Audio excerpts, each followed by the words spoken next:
Hello people, Carlito here once again, this time with a video that's going to really compare the one of the two favourite attacking styles when it gets to high level trophies. One being Ballinions, which is my favourite attacking style, and the other being mass hogs and wizards. So when you get to this sort of level, you need to really pick a strategy that you're quite familiar with, because chances are your unusual strategy that you've farmed with, you know, the army that you use, it might be giants, might be peckers or whatever, it's totally different up when you get above maybe 2,100 trophies. So you really need to alter your strategy if you're gonna maintain a winning streak. And that took me a little while actually.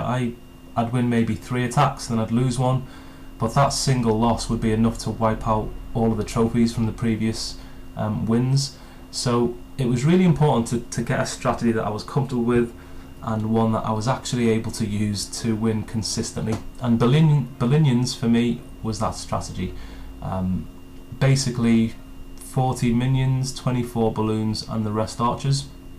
And that's what got me over masters, or over master in terms of league count. So this is my attack log. It's quite old because I've recorded the video and the audio separately.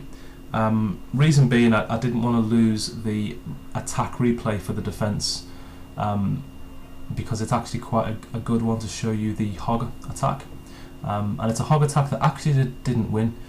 So although a lot of people use it and they think it's very effective, if used incorrectly, it can actually be quite ineffective. So here's the Ballinion attack, and the strategy here is to take out as many of the air defensive structures as possible. So target the air defensive towers, you know, first thing of course, and then any archer towers, any infernos if you can reach them. Take out any clan castle troops, take out the queen if at all possible.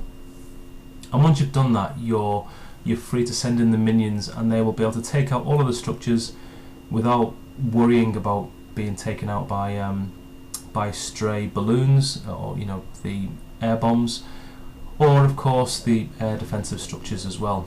So as you've seen there was a red air bomb, and if I'd have released a gang of minions, that single bomb would have taken them all out. So it's very important to try and get rid of those if you're going to use this strategy effectively.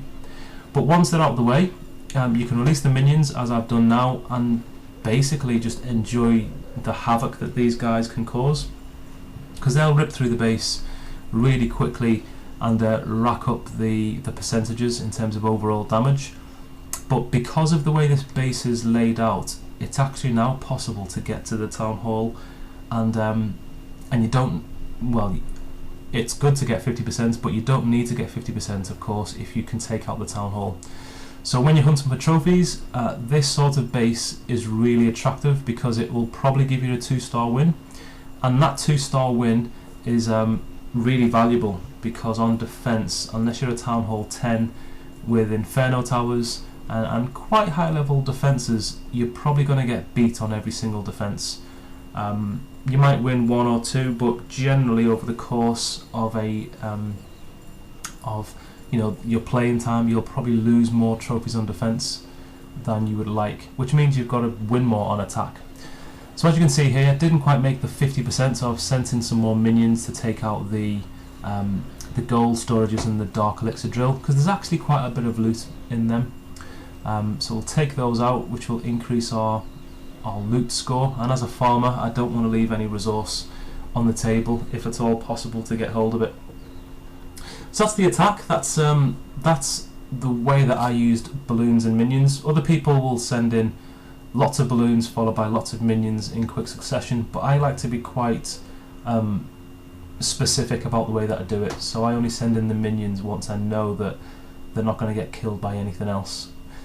So here's the defense. Now it's 36 hogs, 13 wizards and a hero, and some other troops as well. It was a little while ago, back when I was in Crystal. I'm still actually in Master League, because as I say, I recorded the video previously and I'm just now doing the voiceover, because I didn't want to lose this defense before it was taken off the server. So he's released all of his hogs, And you know, on rage, those guys are really strong. I won't take that away from them. They go around the base really quickly. They take out the structures, the defensive structures, but they don't target anything else, and that's a little bit of a problem, because if you've used too many or you've deployed your other troops in the wrong place, which this guy does, you know, he's released his troops in terms of his clan castle and in terms of his wizards at the bottom end of the base, and obviously there's still a cannon down there, there's still an archer tower, there's still 2 level 7 wizard towers, so they're just going through his troops, and he's not actually making breaking any of more of my base. He's not destroying any more structures, so he's topped out at 48%. But as I say, if he'd have released those troops up in this part of the base where there's very few defensive structures left, he would have actually got to 50%. So I'm not going to say that the hogs are a bad troop to use, but if you use them incorrectly, or if you aren't smart about how you deploy your backup troops, you could well lose. So that's it, guys, in terms of the hogs versus balloons. I think the balloons is a more reliable strategy with minions, and it's far cheaper as well.